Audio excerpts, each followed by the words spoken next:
So let's try that again. I think it's submitted for the approval of the Midnight Society. I call this Daniel stays up late and tells everyone about bullshit from Brennenburg. Interestingly enough, I once caught on one of the days I was in Brennenburg, I caught Alexander wearing mismatched socks. I didn't point it out though. I probably should have said something. Very cold in there, even though it was in the middle of summer. I brought a bunch of layers, but there were still some nights I was just like, God damn it, it's cold in here, and of course, that's another good reason to have a fireplace in the room, but I was just like, it's the middle of summer, for God's sake. Of course, whenever we would go outside, and then used to be wearing my layers, and then I'd be sweating up a storm. It was awful. Some of the torture devices smelled very strange. They didn't smell always like rotting flesh and blood. I swear, some of them smelled like food at times. Or am I just getting really tired? I remember one time I almost fell off the bridge in the choir when Alexander was leading me through. And he had to grab my arm and pull me back onto the bridge because I couldn't see. It was a bit embarrassing. Did you ever walk in on Alexander doing anything embarrassing?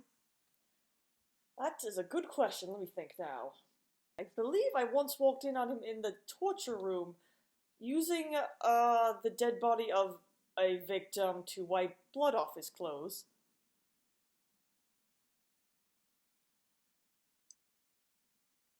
How? I don't know. There were lots of strange things Alexander did. I said earlier, that one day he wore mismatched socks. Oh.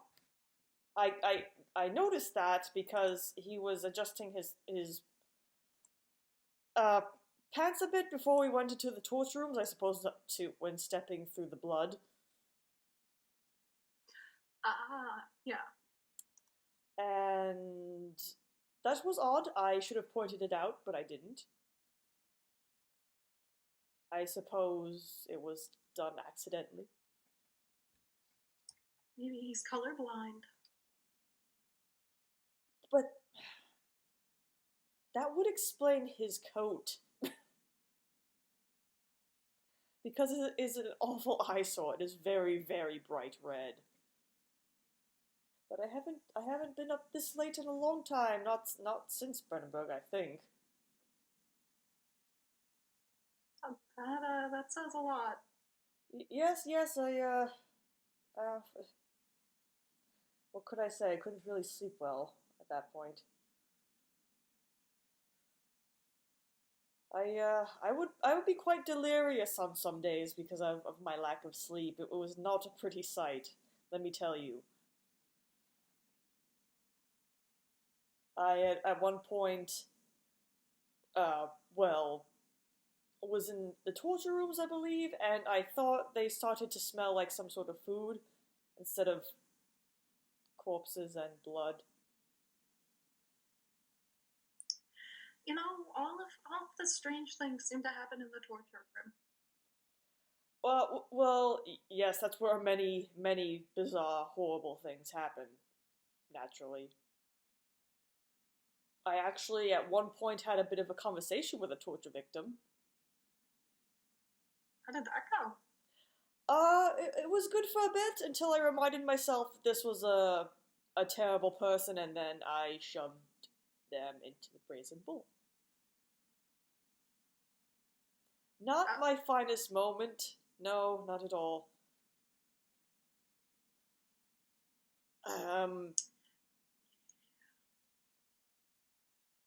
There were times I was so tired that when Alexander was explaining things to me, I would fall asleep for 1 or 2 seconds, occasionally in the middle of the conversation.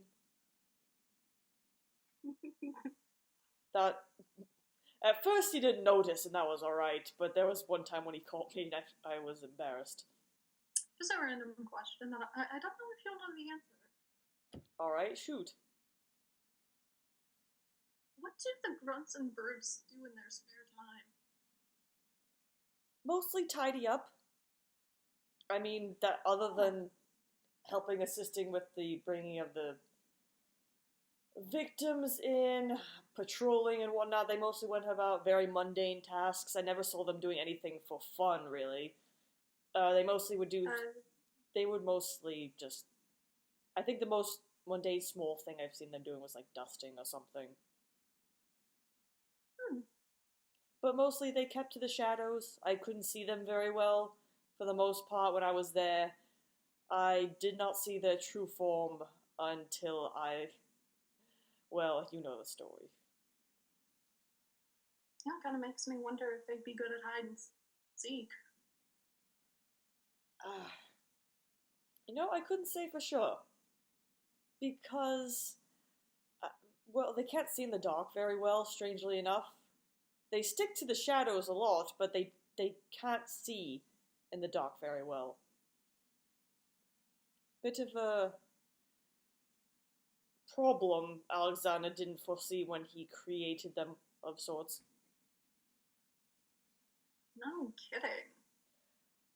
I noticed this because when I was hiding from them, even in slightly dark spots, they wouldn't see me so long as I didn't panic. How hard was it for you not to panic? Very difficult. I couldn't look at them. I could not face something that terrible, those abominations. As long as I kept my eyes away and I didn't look at them, it was alright. I was thankful that the eyesight was that bad and they couldn't smell me. Because thankfully they didn't have noses. Not that I'd really have a very distinct smell, despite the fact that my sleep had been very much lacking over the time I was in Brennenburg. I did make sure to keep good hygiene, as I usually do.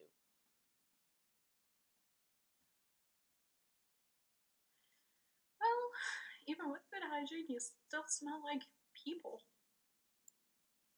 True. And going through everything that I did in Brennenburg, after a while, I got some sort of scent. Going through the sewer was not particularly good. Sewers. Awful. Absolutely dreadful. I wasn't sure if I was very tired or this actually happened, but I swore at one point when I was meeting up with Alexander to go downstairs again, and he was coming out of his room, I swore I saw him, like, powdering his hair or something. I'm not sure. I also will admit that at one point I was in such a rush to get downstairs that I was rushing out of my room because Alexander called me downstairs, and I was a bit of a mess that morning, and I wanted to look at least somewhat presentable, so on the way out I quickly washed my face in the fountain.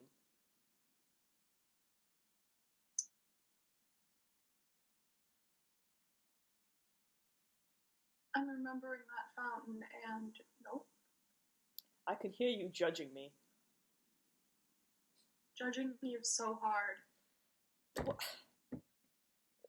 Judging me so hard for that after all everything else I did in there. Yep, that's the thing. That's like, how dare you put your face in that water? Yep, everything else can can let it slide. That, man. That's unforgivable.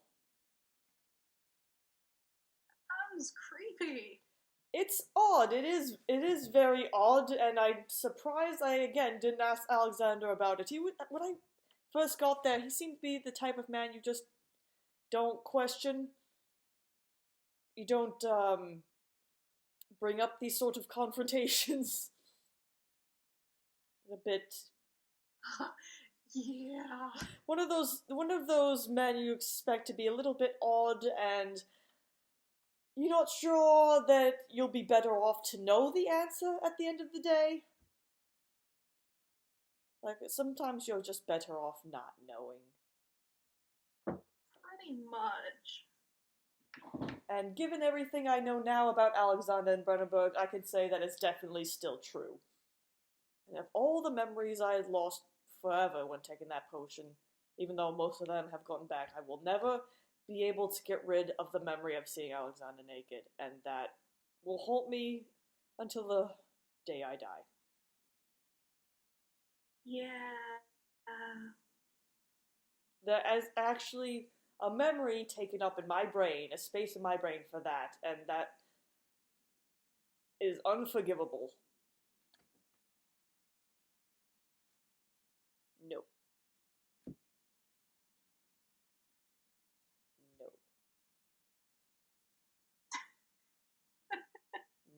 No.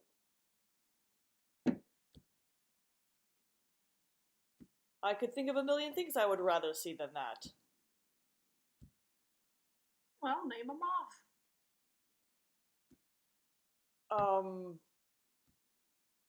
Anything? I would rather watch the grunts pole dancing than see that again. Oh my. I don't... I'm saying I don't like the grunts. I don't like the hideous abominations, but I'm saying that horrible display of them dancing against a pole, as horrible as that is, would be a step up from what I saw in the orb chamber. Still better than Alexander naked. Nothing will erase that from my mind. I have to live with that for the rest of my life.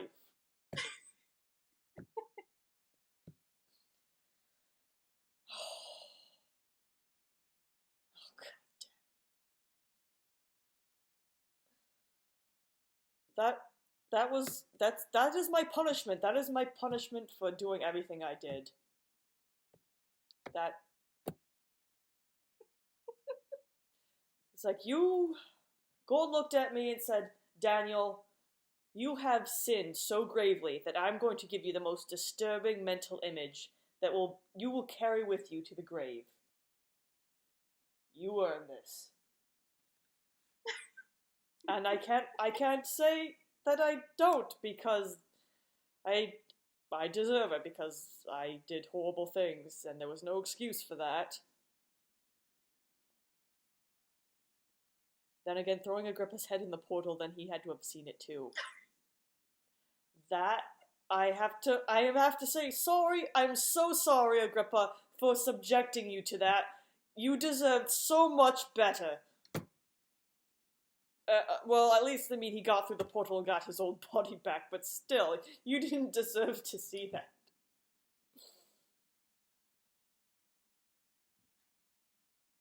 That's one thing I'm grateful for. As much as the Gatherers are very powerful and terrifying, they are, in many respects, quite stupid. At the time I was going through Brennenburg as well, there were times when Alexander would actually call through the castle to talk to me. It was strange. Looking on the internet about the modern era, it was almost like being in a store and hearing over the intercom, "Spill in aisle 5, Daniel, where the hell are you?" I never knew how to respond. I usually said nothing, and I hoped he wouldn't talk to me again, but he did, and I kind of regret it, because I wish I could have said something to mess with his head, or just gone, "Fuck this shit, I'm out." Flip the table as you leave. Fuck this shit, I'm out. I should have done that the first 5 minutes I woke up. I should have woken up, read that stupid letter I wrote to myself, and be like, "I'm not doing this, I'm walking out the front door," and then let the shadow kill me. Why not? Why not? Because it would have been easier. But I said, nope. I'm going to get to the bottom of this, because this is a mystery and an adventure, and I'm going to kick this guy's ass because he clearly deserves it. I'm gonna kick this guy's ass because I wrote to myself telling myself to do it. Exactly. I have to believe my own word. I'm not going to believe some random stranger's like, "This guy's an asshole." And be like, no, I have to know he's an asshole first. Just be like, fuck that guy. Be Alexander, I'll kick your ass, I'll kick my own ass. Let's step outside right now.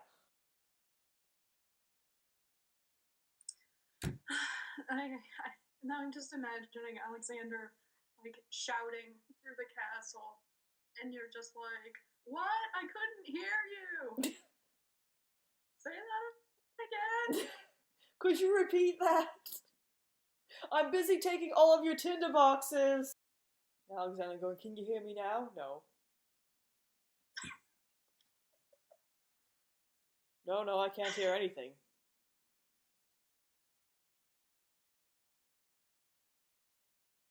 Yeah, it's like, yes, can you give me directions to the inner sanctum? I kind of need to come down there and kick your ass. So if you just could just tell me how to get down there and tell your servants to leave me alone, that would be great. Get down there and have it, mano e mano, and I could punch your lights out and take the orb back. Dude, you know what you should have done? You should have asked one of the grunts for directions. Yeah, probably a bad idea. You have to get to the end of the internet, then you can go to bed. Oh god, the end of the... Well, I'll never go to sleep then. Oh, no you won't. No. You'll be scarred for life, worse than Alexander's naked blue body. Trust me, there are plenty of things on the internet that scar me even worse than now. This is my torture. It's the strangest thing. I hate being on it, on this stupid blasted internet, and yet I keep looking on here, and I see people trying to assume what my relationship with Alexander was like, and then I have to see all of that disgusting imagery, and I realize that this is my punishment. This is my purgatory. Brennenburg wasn't my purgatory. This is. And I'm going to live with the shame of this for the rest of my life because I decided to listen to a wrinkly old baron in a castle who somehow knew something about the orbs, and I was stupid enough to think that he would actually help me. Yeah. And look at where it brought me. Yeah, pro tip, anytime the orbs are involved, it's probably a really bad idea. Don't do it. Well, unfortunately, anybody who learns that fact, it's far too late at that point. It's true. Every time there was nothing in their history books or anything related to them. I saw them in images and in symbols. Nothing specifically about them, even when I did research after getting it, and I should have just... I could say I should have done this, I should have done that, but the fact of the remains is, if I went back in time and I didn't know what I knew now, I would have committed the same offenses, made the same mistakes. Yeah, you probably still would have touched the shiny. I can't change the past anyway. There's no point in thinking about it. What's done is done. But look on the bright side. Now, other people can learn from your mistake. The only people that really can are the archaeologists, but then again, there has been one that has contacted me on my blog of sorts. There you go. I did give them fair warning. I said, do not touch anything that looks like an orb. And so far they haven't even found one, so that is fortunate. Excellent, excellent. And here's hoping that they will remain underground in their respective tombs or wherever else the other ones are buried, and they will never come out to see the light of day again. Pretty much. It's just... They're like pillars of creation, like as if you tried to move the universe itself. And that often has catastrophic effects. That's the folly of mankind. We're often far too curious for our own good. Yep. If it's shiny and pretty, we will touch it. So here's a question. Go for it. What would have happened if you dropped the orb? I don't know. I certainly never tried. I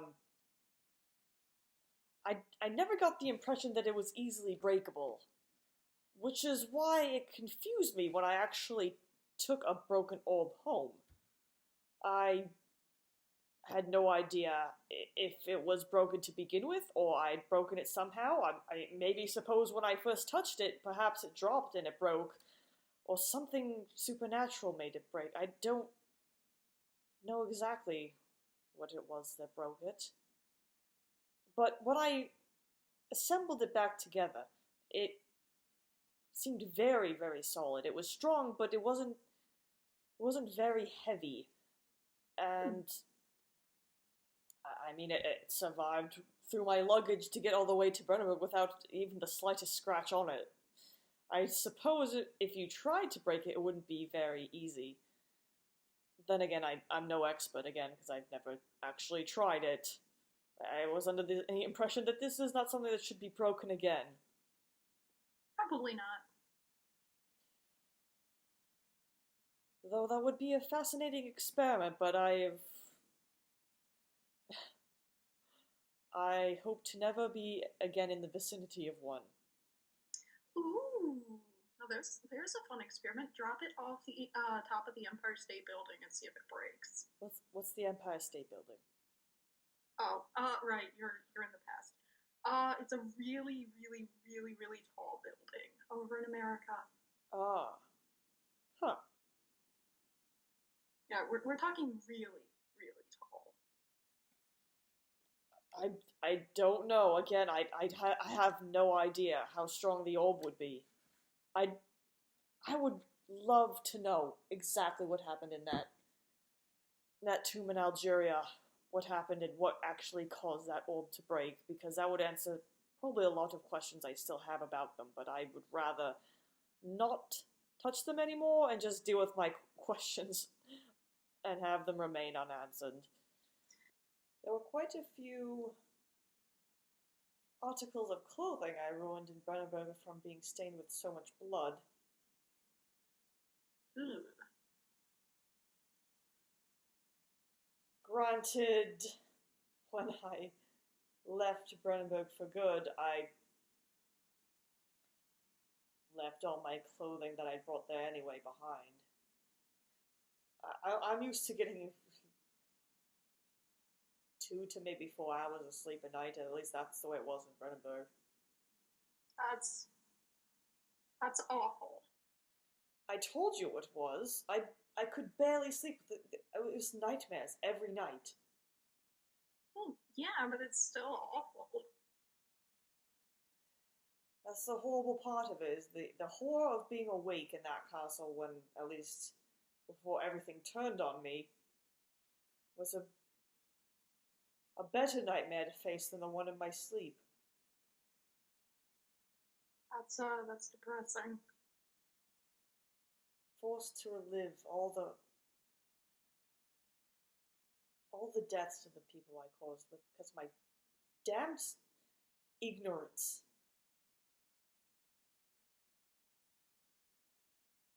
All those people dead because of me.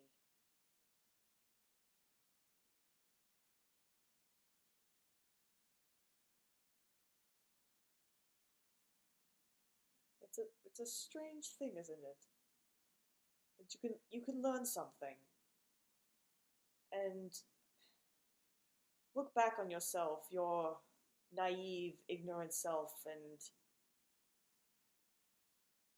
look back on that person and not recognize them anymore. Suppose this is a natural order of events for things at 2:30 in the morning.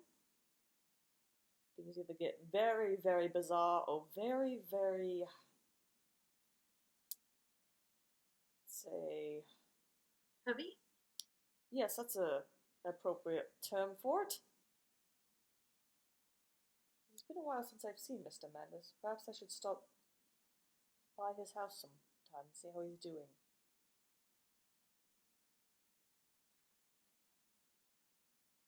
Couldn't hurt, right?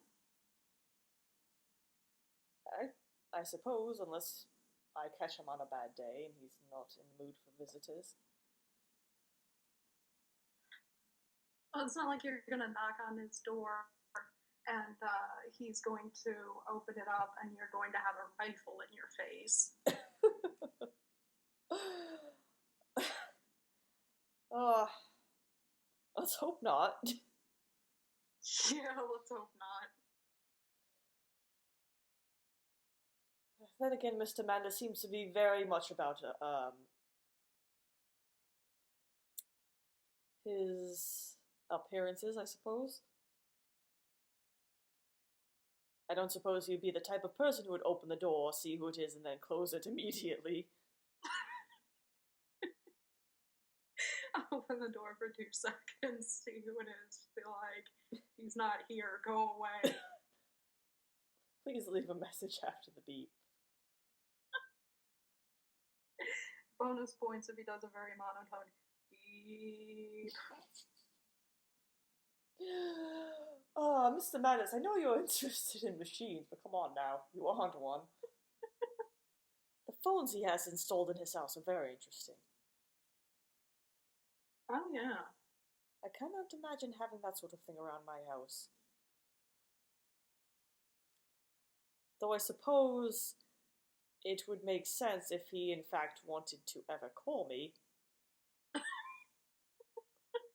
Though I don't suppose he would ever want to do that. I'm not really the best company, I admit.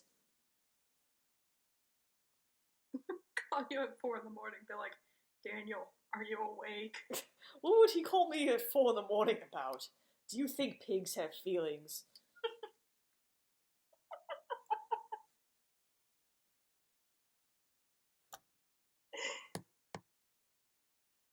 What do you think pigs dream about? God. Maybe you could ask Brutus, so you could put Brutus on the line. Then again, it's very difficult to hear him through the grunting. You know, actually, the gatherers do in fact speak English and several other languages. It's just very difficult to discern them underneath all the groaning they have to get through their bizarre, mouth cavities to speak.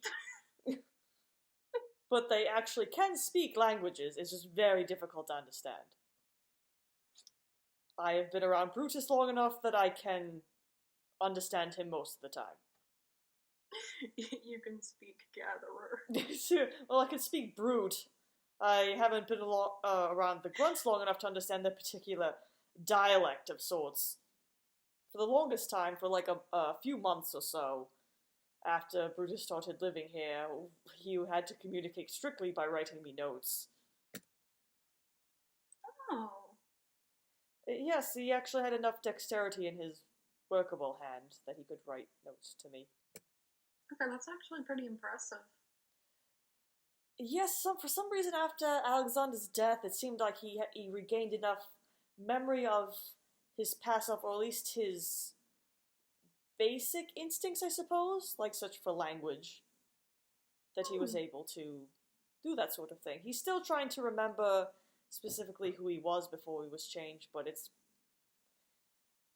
Even after all these years, we've gotten minimal information. Yeah. Most of it, I think, is probably gone forever. Sort of fitting in their names, really.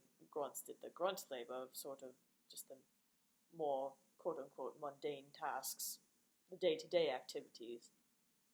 I tried asking Alexander about the servants and such once, but he never really... He always tried to skirt the question, and I can understand why now. Yeah. Bit difficult to explain to your guests that all your servants are monsters. Yeah, just a little bit difficult. The first time I laid eyes on one, clearly, when I was going downstairs, I can never describe it well in words, but the best way I can put it is feeling like as if the fabric of your mind, the framework of your mind is slipping out of your grasp, as if your mind is melting, your sanity is dripping out of your ears.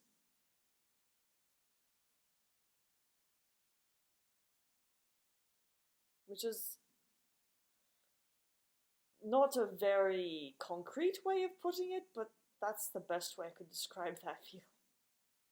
It certainly does paint a picture. it was not a pleasant experience. It was sometimes you have that surreal feeling, like that disconnected feeling from yourself, like, is this really happening?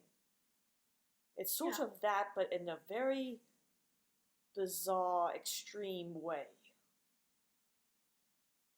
As if you can't, that everything that is happening around you. I had that feeling many times going down there where I couldn't fully register that this was all really happening to me. I knew at some level that it did because I was terrified for my life because of the shadow. But yet there was still a part of me that couldn't fully recognize everything happening.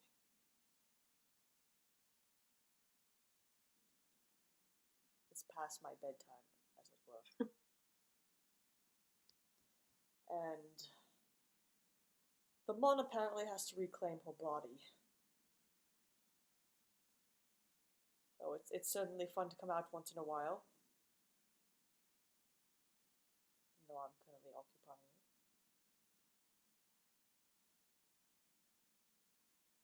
You should get back out soon.